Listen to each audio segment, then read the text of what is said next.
Chapter 39.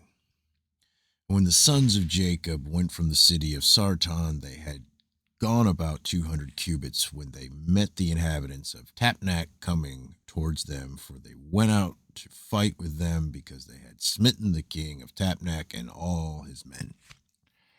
So all that remained in the city of Tapnach come out to fight with the sons of Jacob, and they thought to retake from them the booty and the spoil which they had captured from Kazar and Sarton. And the rest of the men of Tapnach fought with the sons of Jacob in that place, and the sons of Jacob smote them, and they fled before them, and they pursued them to the city of Aberlane, and they all fell before the sons of Jacob. And the sons of Jacob returned and came to Tapnach to take away the spoil of Tapnach. And when they came to Tapnach, they heard that the people of Arbaline had gone out to meet them to save the spoil of their brethren. And the sons of Jacob left 10 of their men in Tapnach to plunder the city. And they went out to toward the people of Arbaline. And the men of Arbaline went out with their wives to fight with the sons of Jacob, for their wives were experienced in battle, and they went out about 400 men and women. And all the sons of Jacob shouted with a loud voice, and they all ran towards the inhabitants of Aberlane, and with a great and tremendous voice. And the inhabitants of Aberlane heard the noise of the shouting of the sons of Jacob, and their roaring like the noise of lions, and like the roaring of the sea and its waves. And fear and terror possessed the hearts on account of the sons of Jacob, and they were terribly afraid of them, and they retreated and fled before them into the city. And the sons of Jacob pursued them to the gate of the city, and they came upon them in the city. And the sons of Jacob fought with them in the city, and all their women were engaged in slinging against the sons of Jacob, and the combat was very severe amongst them the whole of that day till evening. And the sons of Jacob could not prevail over them, and the sons of Jacob had almost perished in that battle. And the sons of Jacob cried unto the Lord, and greatly gained strength towards evening. And the sons of Jacob smote all the inhabitants of Aberlane by the edge of the sword, men, women, and little ones. And also the remainder of the people who had fled from Sarton, the sons of Jacob smote them in Aberlane. And the sons of Jacob did unto Aberlane and Tapnach as they had done to Kazar and Sarton. And when the women saw that all their men were dead, they went upon the roofs of the city and smote the sons of Jacob by showering down stones like rain. And the sons of Jacob hastened and came into the city and seized all the women and smote them with the edge of the sword. And the sons of Jacob captured all the spoil and booty, flocks and herds and cattle. And the sons of Jacob did unto Machnaimah as they had done to Tapnach, to Kazar, and to Shiloh, and they turned from there and went away. And on the 5th day the sons of Jacob heard that the people of Gash had gathered against them to battle, because they had slain their king and their captains, for there had been 14 captains in the city of Gash, and the sons of Jacob had slain them all in the first battle.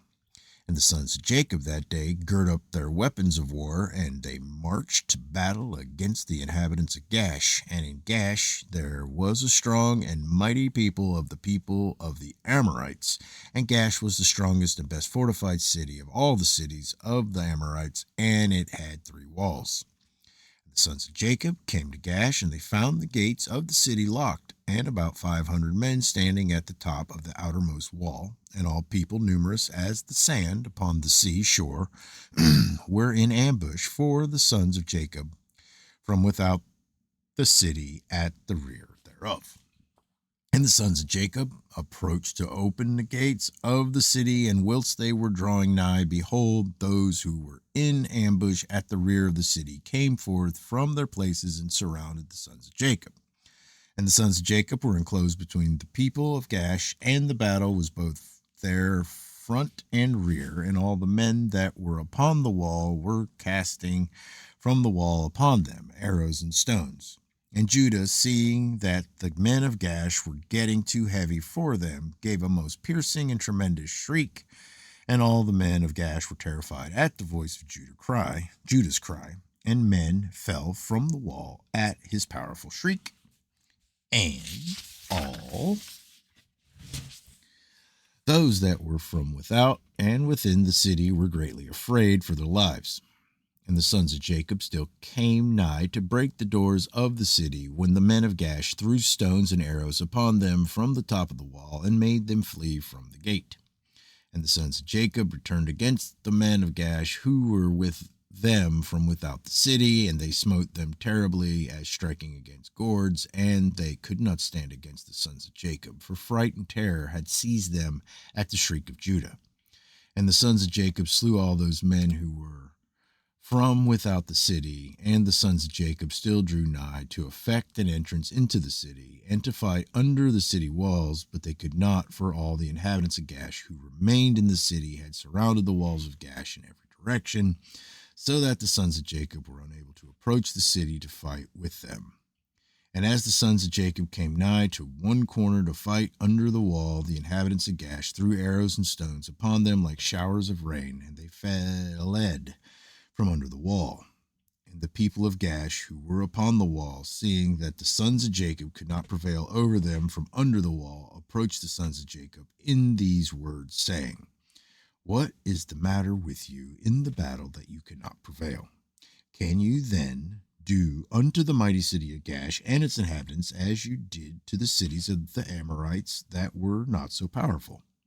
Surely to those weak ones amongst us you did those things, and slew them in the entrance of the city, for they had no strength when they were terrified at the sound of your shouting.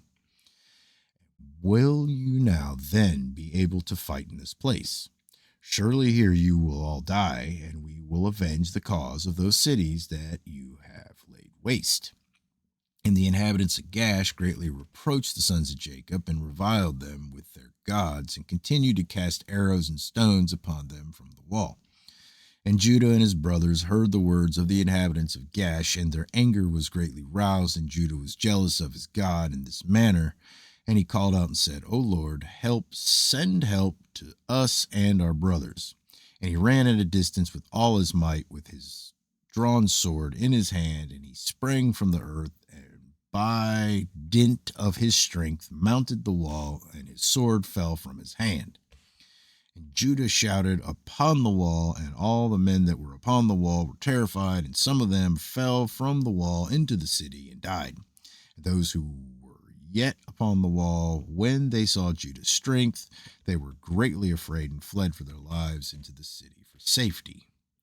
Some were emboldened to fight with Judah upon the wall, and they came nigh to slay him when they saw there was no sword in Judah's hand.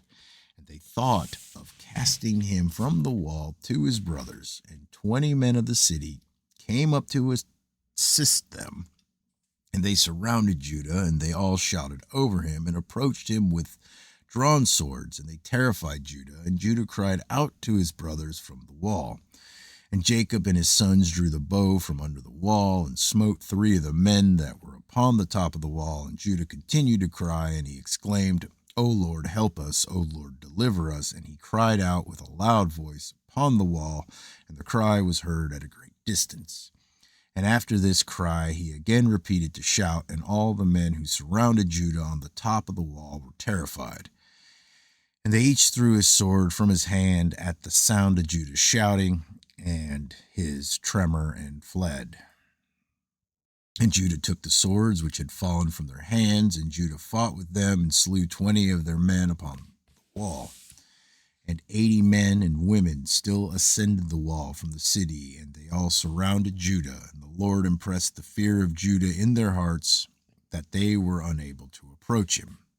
And Jacob and all who were with him drew the bow from under the wall, and they slew 10 men upon the wall, and they fell below the wall before Jacob and his sons. And the people upon the wall, seeing that 20 of their men had fallen, they still ran towards Judah with drawn swords, but they could not approach him, for they were greatly terrified at Judah's strength. And one of their mighty men, whose name was Arad, approached to strike Judah upon the head with his sword, when Judah hastily put his shield to his head, and the sword hit the shield, and it was split in two. And this mighty man, after he had struck Judah, ran for his life at the fear of Judah, and his feet slipped upon the wall, and he fell amongst the sons of Jacob who were below the wall. And the sons of Jacob smote him and slew him. And Judah's head pained him from the blow of the powerful man, and Judah had nearly died from it.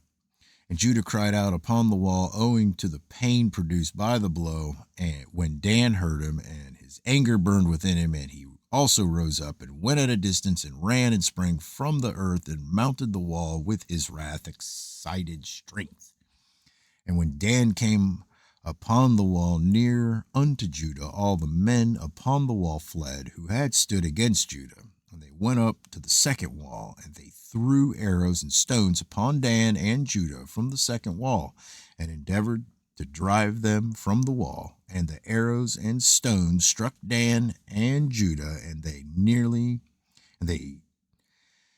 had nearly been killed upon the wall. And whatever Dan and Judah fled upon the wall, they were attacked with arrows and stones from the second wall. And Jacob and his sons were still at the distance of the city below the first wall, and they were not able to draw their bow against the inhabitants of the city, as they could not be seen by them, being upon the second wall. And Dan and Judah, when they could no longer bear the stones and arrows that fell upon them from the second wall, they both sprang upon the second wall near the people of the city. And when the people of the city who were upon the second wall saw that Dan and Judah had come to them upon the second wall, they all cried out and descended below between the walls. And Jacob and his sons heard the noise of the shouting from the people of the city, and they were still at the entrance of the city, and they were anxious about Dan and Judah, who were not seen by them, they being upon the second wall. And Naphtali went up with his wrath excited might, and sprang upon the first wall to see what caused the noise of shouting which they had heard in the city. And Issachar and Zebulun drew nigh to break the doors of the city, and they opened the gates of the city and came into the city. And Naphtali leaped from the first wall to the second, and came to assist his brothers and the inhabitants of Gaish who were upon the wall, seeing that Naphtali was the third who had come up to assist his brothers. They all fled and descended into the city, and Jacob and his sons and all their young men came into the city to them. And Judah and Dan and Naphtali descended from the wall into the city and pursued the inhabitants of the city. And Simon and Levi were from without the city and knew not that the gate was opened. And they went up from there to the wall and came down to their brothers into the city. And the inhabitants of the city had all descended into the city, and the sons of Jacob came to them in different directions, and the battle waged against them from the front and the rear. And the sons of Jacob smote them terribly and slew about 20,000 of the men and women. Not one of them could stand up against the sons of Jacob. And the blood flowed plentifully in the city, and it was like a brook of water, and the blood flowed like a brook to the outer part of the city and reached the desert of Bethshoran. And the people of Bethshoran saw at a distance the blood flowing from the city of Gash, and about 70 men from amongst them ran to see the blood, and they came to the place where the blood was. And they followed the track of the blood and came to the wall of the city of Gash, and they saw the blood issue from the city, and they heard the voice of crying from the inhabitants of Gash, for it ascended unto heaven, and the blood was continuing to flow abundantly like a brook of water. And all the sons of Jacob were still smiting the inhabitants of Gash, and were engaged in slaying them until evening, about 20,000 men and women. All the people of Corinth said, surely this is the work of the Hebrews, for they are still carrying on war in all the cities of the Amorites. And those people hastened and ran to Bethlehem, and each took his weapons of war, not Bethlehem, Bethshoran, and each took his weapons of war, and they cried out to all the inhabitants of Bethshoran, who also girt on their weapons of war to go fight with the sons of Jacob. And when the sons of Jacob had done smiting the inhabitants of Gash, they walked about the city to strip all the slain, and coming in the innermost part of the city and farther on, they met 3 very powerful men, and there was no sword in their hand. And the sons of Jacob came up to the place where they were, and the powerful men ran away, and one of them had taken Zebulun, who he saw was a young lad and of short stature, and with his might dashed him to the ground. And Jacob ran to him with his sword, and Jacob smote him below his loins with the sword, and cut him in two, and the body fell upon Zebulun. And the second one approached and seized Jacob to fell him to the ground, and Jacob turned to him and shouted to him, whilst Simon and Levi ran and smote him on the hips with the sword, and felled him to the ground.